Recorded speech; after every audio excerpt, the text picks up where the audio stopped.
विशाल जी आजमगढ़ से। राधे राधे महाराज जी। महाराज जी, जैसे आपने बताया अभी जो धन के बारे में, तो धर्म पूर्वक धन कमाने की बात आपने कही, धोखा ना करें, मिलावट ना करें। मैं अस्पताल एवं शिक्षण संस्थान चलाता हूं। कभी ऐसे निर्णय लेने पड़ते हैं जहां लाभ, हानि, सेवा, खर्च तीनों से संतुलन बनाना पड़ता है। ऐसे समय में महाराज जी आपका धर्म क्या कहता है? परोपकार में बहुत बड़ी सामर्थ्य होती है। ये प्रश्नकर्ता स्वार्थ से युक्त होकर के नहीं समझ पाएंगे। अगर वो परमार्थ से युक्त होकर के कर रहे हैं, अगर आप परमार्थ से चल रहे हैं और आप जिस भी संस्थान में हैं, जो भी कार्य करते हैं, तो हानि तो हो ही नहीं सकती। जितनी हानि होगी उससे ज्यादा लाभ आपको हो जाएगा, क्योंकि परमात्मा आपको देख रहा है। यदि स्वार्थ बुद्धि से हो तो बात अलग है। महाराज जी, स्वार्थ बुद्धि से हो तो फिर क्या करना चाहिए? अस्पताल चला रहे हैं तो स्वार्थ बुद्धि तो कहीं ना कहीं रहती है कि लाभ भी है, हानि भी है।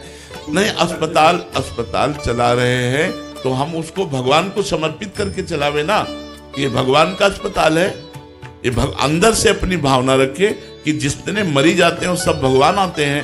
ये भगवान का अस्पताल है। जब परमार्थ से हम जुड़ेंगे तभी तो हम धर्म का पालन कर पाएंगे। तो परमार्थ का स्वरूप है कि अस्पताल एक मंदिर है। इसमें आए हुए मरीज जो रोग रूप से हैं वो भगवान ही हैं। हमारी जो सेवा है वो पूजा है।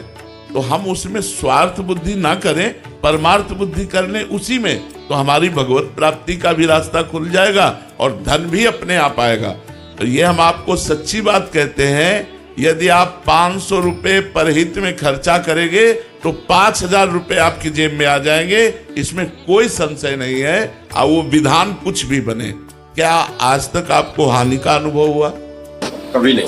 कभी, क्योंकि आप परमार्थ कर रहे हैं, आप दूसरों का उपकार कर रहे हैं, दूसरों का हित कर रहे हैं। तो अगर 500 की हानि होगी तो 5000 की प्रॉफिट करवा देंगे ठाकुर जी। वो सबको देखते हैं, वो सबको देखते हैं। शास्त्र शीर्षा पुरखा सहस्राक्षा शास्त्र पाद। वो हजारों नेत्र वाला, हजारों चरण वाला, हजारों मुख वाला, सर्वत्र विराजमान परमात्मा सबको देख रहा है। तो मुझे लगता है कि परमार्थ में चलने वालों की जो हानि होती है उसकी पूर्ति परमात्मा अपनी तरफ से करता है। हमें चिंता करने की जरूरत नहीं है। हमको अधर्म का पैसा लेने की जरूरत नहीं, हमें अधर्म का कार्य करने की जरूरत नहीं। जैसे एक दो ऐसे उदाहरण आते हैं, वो कम ही उदाहरण आते हैं।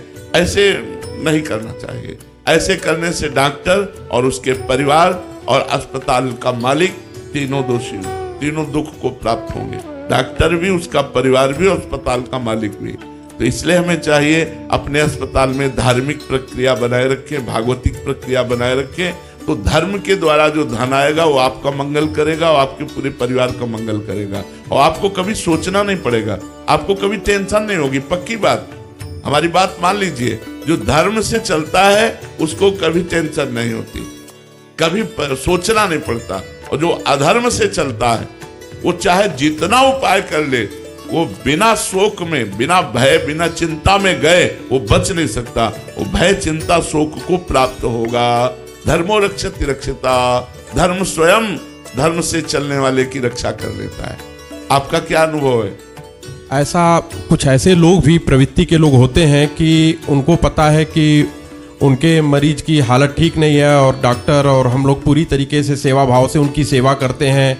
लेकिन जब अनहोनी किसी प्रकार की हो जाती है तो वो हमारे सेवा भाव को एक तरफ रख के वो अपने तरीके से अपने धन बचाने के लिए डिफरेंट तरीके के जो है क्रियान्वित करते हैं, जिससे हॉस्पिटल और डॉक्टर प्रभावित होता है और उनका मनोबल भी डाउन होता है। हाँ, ये गलत है। ऐसा हमारी समाज को नहीं करना चाहिए। पर हमारी तरफ से प्रार्थना है कि डॉक्टर यदि अपनी पूरी जो विज्ञान शक्ति प्राप्त किए है उस शक्ति के द्वारा मरीज की सेवा करता है, पूरी व्यवस्था करता है। भगवान तो है नहीं ना डॉक्टर।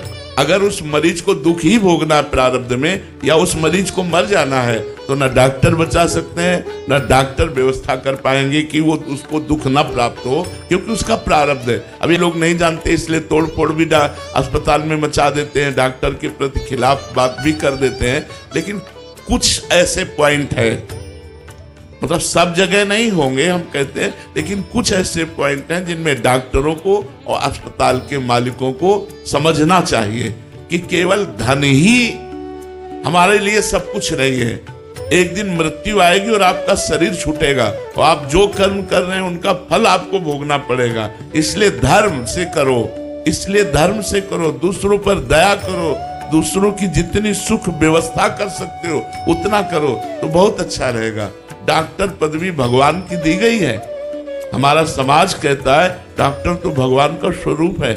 इतनी बड़ी पदवी दे दी गई तो अब आपके ऊपर है। जैसे ऑपरेशन थिएटर में मरीज को ले जाया जाता है तो हमें जैसा लगता है कि मरीज और डॉक्टर और नर्स इसके सिवा कोई नहीं होता।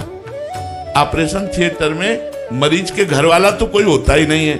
अब आप ही उसके पूरी जिम्मेदार है। जैसा चाहे आप व्यवहार करें, उस समय आप परम पवित्र बुद्धि रखकर पूरी ताकत लगाकर उस मरीज को बचाने की कोशिश करें।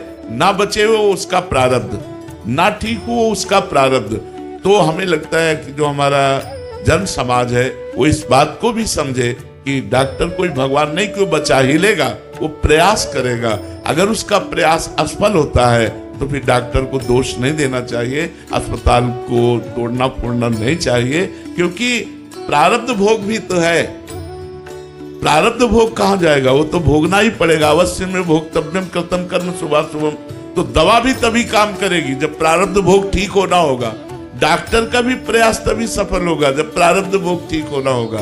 तो इसलिए जन समाज को चाहिए कि बहुत विवेक के द्वारा काम